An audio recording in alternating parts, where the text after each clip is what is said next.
Hello guys, welcome back.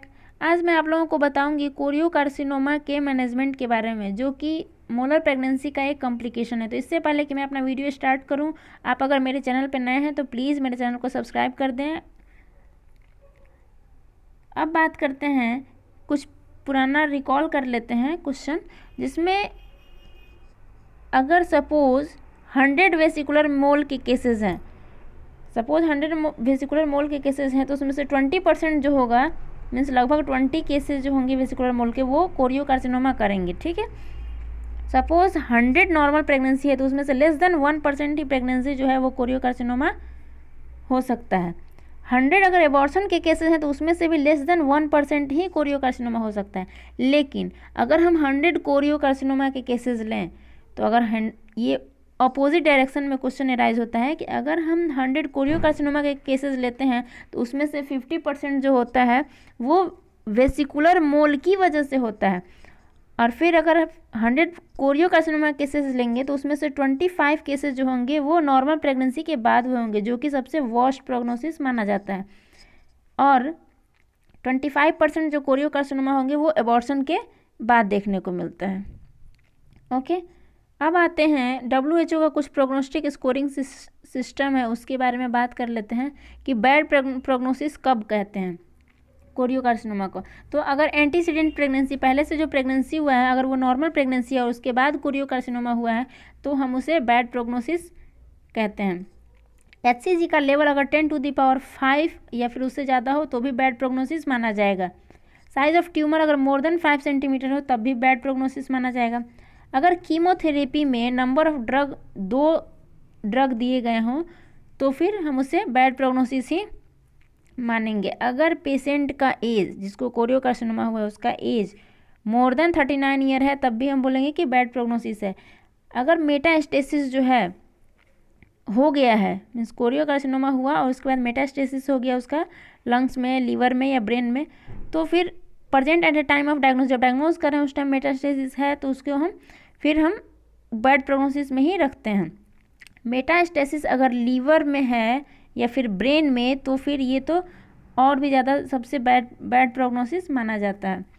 Time interval of appearance of choriocarcinoma after management of vesicular mole, means suppose अगर किसी को vesicular मोल हुआ और उसके बाद उसका मैनेजमेंट किया गया और उसके काफ़ी टाइम के बाद कोरियोकार्सिनोमा डेवलप होता है, मीन्स वेसिकुलर मोल होने से और कोरियोकार्सिनोमा के बीच का टाइम अगर काफ़ी लंबा होता है, ये बीच का ड्यूरेशन, तो फिर हम पुअर प्रोग्नोसिस मानते हैं।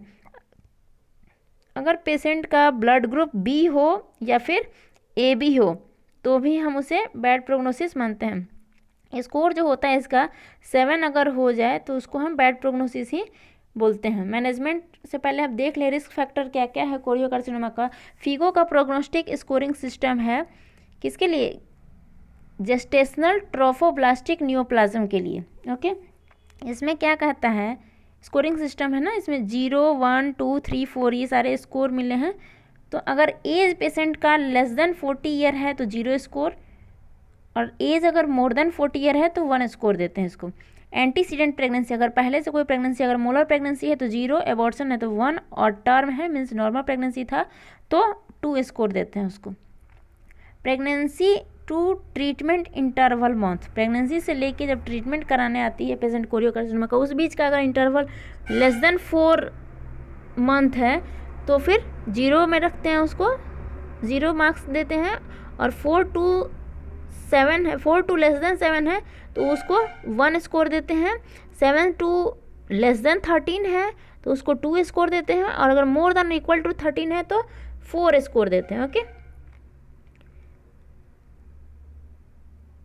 Pre treatment serum HCG means treatment जो स्टार्ट हुआ उससे पहले अगर सीरम HCG का लेवल लेस देन 1000 है तो उसको, मतलब 10⁻³ है तो उसको 0 स्कोर देंगे।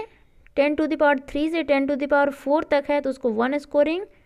10⁻5 से 10⁻6 है तो उसको, सॉरी 10⁻4 से 10⁻5 है तो उसको 3 स्कोरिंग, और मोर देन 10⁻5 है तो उसको 4 स्कोरिंग देते हैं। ठीक है, largest tumour size including uterus इन सेंटीमीटर, में ट्यूमर का साइज जो है वो अगर लेस देन 3 सेंटीमीटर है तो 0 score, 3 to less than 5 centimetre है तो उसको 1 स्कोर देते हैं, मोर देन और इक्वल टू 5 सेंटीमीटर है तो उसको 2 स्कोर देते हैं। ओके, और 4 स्कोर के लिए मेटास्टेसिस में देखा जाता है। साइट ऑफ मेटास्टेसिस, अगर लंग में मेटास्टेसिस है तो 0 स्कोर देते हैं, स्प्लीन या किडनी में मेटास्टेसिस है तो उसको 1 स्कोर देते हैं, और अगर गैस्ट्रो इंटेस्टाइनल मेटास्टेसिस है तो उसको 2 स्कोर देते हैं, और सबसे बैड प्रोग्नोसिस होता है अगर लीवर या ब्रेन में मेटास्टेसिस है तो उसको 4 स्कोर देते हैं। ओके, नंबर ऑफ मेटास्टेसिस, अगर 0 स्कोर के लिए तो नहीं है मेटास्टेसिस, लेकिन अगर यहाँ पे 1 to 4 मेटास्टेसिस है तो उसको 1 स्कोर, 5 to 8 मेटास्टेसिस है तो 2 स्कोर देते हैं, और मोर देन 8 मेटास्टेसिस हो गया तो उसको 4 स्कोर देते हैं। प्रीवियस फेल्ड कीमोथेरेपी में अगर सिंगल ड्रग दिया गया और वो फेल हो गया तो उसको 2 स्कोर देते हैं, और फिर मोर देन 2 और इक्वल टू 2 ड्रग दिया गया और वो फेल हुआ तो उसको 4 स्कोर में रखते हैं। ओके, तो टोटल स्कोर जो होता है उसमें देखा जाता है कि लेस देन और इक्वल टू 6 आ रहा है इसमें सारे स्कोरिंग को ऐड करने पे तो लो रिस्क बोलेंगे। ओके, और more than equal to high risk, more than equal to 7 आ रहा है स्कोर तो फिर उसको हाई रिस्क में रखते हैं। ओके, अगर लेस देन 7 स्कोर है, आई मीन लेस देन 7 का कहने का मतलब है लेस देन 6 और या फिर इक्वल टू 6 तक में जो भी स्कोर है तो उसमें हम क्या करते हैं, उसमें जो कीमोथेरेपी देते हैं उसमें सिंगल एजेंट का यूज होता है, या तो मेथोट्रिक्सेट या फिर एक्टिनोमाइसिन। ठीक है, या फिर कॉम्बो भी यूज़ किया जा सकता है, मेथोट्रिक्सेट का, एक्टिनोमाइसिन का और साइक्लोफॉस्फेमाइड का, ये तीनों का कॉम्बिनेशन भी यूज़ होता है अगर लेस देन 7 स्कोर से है तो। अगर मोर देन और इक्वल टू 7 स्कोर है तो पेशेंट हाई रिस्क में है। हाई रिस्क पेशेंट का जो, और हाई रिस्क पेशेंट के साथ साथ में उसमें मेटास्टेसिस भी देखने को मिलता है ना, अगर मोर देन 4 है स्कोर तो उसमें क्या देते हैं ना, ये मैक रेजिम तो देते हैं, जैसे ऊपर में था आपको लेस देन 6 वाले में मीथोट्रिक्सेट, एक्टिनोमाइसिन और साइक्लोफॉस्फेमाइड, इसमें MAC मैक रेजिम हो गया, और इसके साथ साथ में E और O दोनों ऐड करते हैं, इटोपोसाइड और ऑन्कोविन जिसको विनक्रिस्टिन भी बोलते हैं, ये दोनों भी ड्रग ऐड कर देते हैं। ओके, अब देखते हैं staging of molar disorder. Molar disorder जो होता है उसका स्टेजिंग जो होता है, स्टेज 1 में कहाँ होता है, ये यूट्रस के अंदर ही होता है। स्टेज 2 में पेल्विस में घुसने लगता है या फिर वेजाइना में। Do not take biopsy until HCG done, जब तक कि HCG का मतलब निकाला नहीं गया हो, HCG का लेवल कितना है, तब तक हमें बायोप्सी नहीं करना चाहिए, वो बता रहा है। स्टेज 3 में क्या होता है, कहाँ चला जाता है, स्टेज 3 में मेटास्टेसिस होता है इसका लंग्स में। स्टेज 4 में मेटास्टेसिस का डिस्टेंट मेटास्टेसिस है, जैसे कि ब्रेन में हो गया, लीवर में हो गया। ओके, तो विद इन द यूट्रस है तो इसका हो गया लो रिस्क, और डिस्टेंट मेटास्टेसिस है तो ये हो गया हाई रिस्क। तो ये दोनों तो पता है, लो रिस्क और हाई रिस्क। तो फिर हम स्कोरिंग सिस्टम इतना आखिर करते क्यों हैं, तो वो करते हैं हम पेल्विस या फिर लंग्स में होता है उसके लिए, हम कोरियोकार्सिनोमा पेल्विस या लंग्स में है तभी हम उसका स्कोरिंग सिस्टम हमें करने की ज़रूरत होती है। ओके,